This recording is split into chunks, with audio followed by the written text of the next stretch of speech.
We're in Alexandria, Minnesota. It's freezing cold outside. Let's see, so basically we're in my office at Lakeland Mental Health Center in Alexandria. It's one of 5 Lakeland mental health centers throughout the country. And I'm a psychiatric mental health family nurse practitioner. So basically the acronym is PMHNFNP. And what we do is we basically work from a psychiatric perspective with a nurse practitioner's twist. Now, what does that mean exactly? It's kind of, the way I like to explain to my clients is we look at mental health from a psychiatric perspective, but we take a holistic look at it. So that means we go into things like sleep hygiene, nutrition, exercise, just general things that have to do with anybody's mental health, physical health. So we look at all of those, and then we kind of put this picture together, and then the detective work starts. We start to look at what can be the reason or the reasons for our patients' psychiatric. Now you're a transplant to Alexandria, Minnesota, right? You actually came from a nice, warmer place than the 0 degrees we're experiencing today. Well, yes, I was born in San Francisco, California. I grew up there. I lived there until I was 14 years old. When I was 14, we moved to Europe. So I went from warmer, sunnier places to very cold climate, very similar to Minnesota actually. Hot and humid in the summer and really, really cold in the winter. And then after that I moved to Italy. I lived in Florence, Italy for 13 years.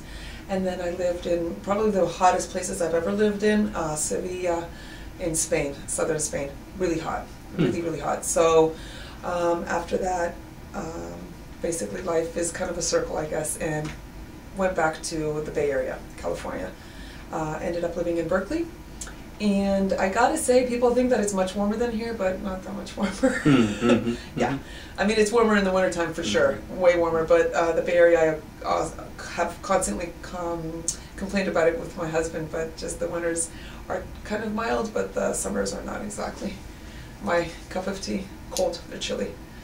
So Charlotte, one of the focuses of our blog is to be talking about obesity.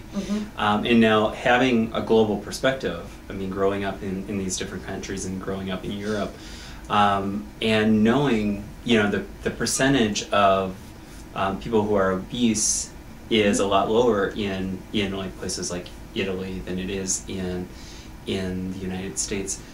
Can you talk about that? Is it a lifestyle? Is it diet? Hell yes.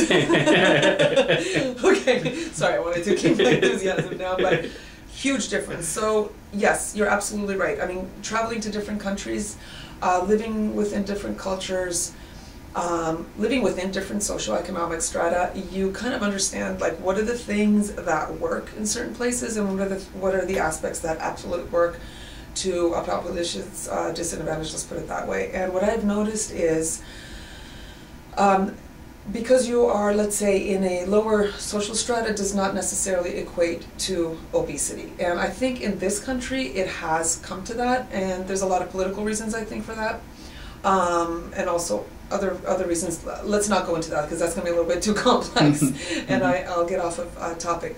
What I have noticed is in Europe people walk much more. And I know that this is something that is very simplistic, but if you kind of think about it, it's actually pretty intriguing. People don't take so much time to go and work out at the gym as they do over here. So over here in the United States, almost everybody has a gym membership. And if you don't, I can speak for California, let's put it this way, okay? Because I've just moved to Minnesota not too long ago in August, but I do know for a fact in California, I actually come from a family who owns several gyms, Gold's Gyms, in the Bay Area, and I do know for a fact that people are very much into their physical health, which is great, huge. But the funny part for me, and I'll put this in quotation marks, is that so many people spend so much time in a closed area working out, which is great, but at the same time living an extremely, and I'm talking about extremely sedentary lifestyle.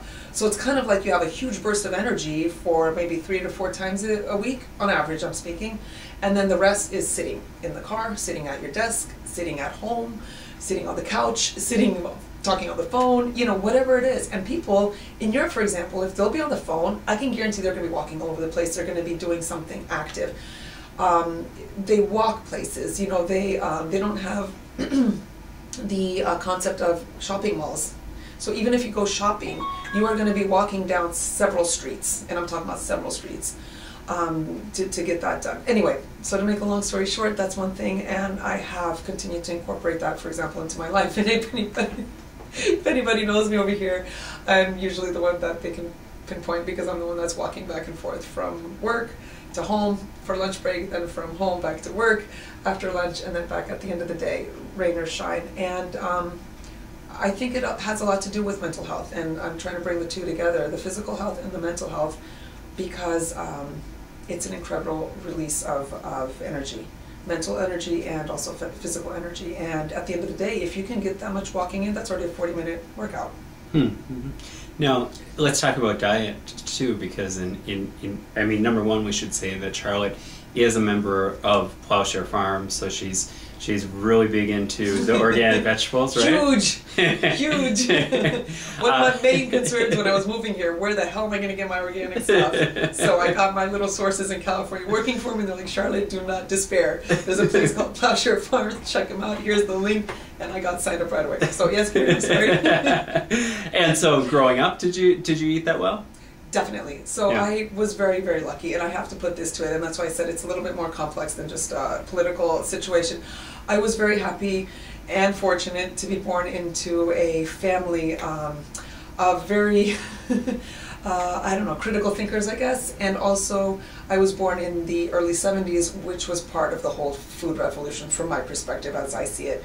It was when alfalfa sprouts came into fashion.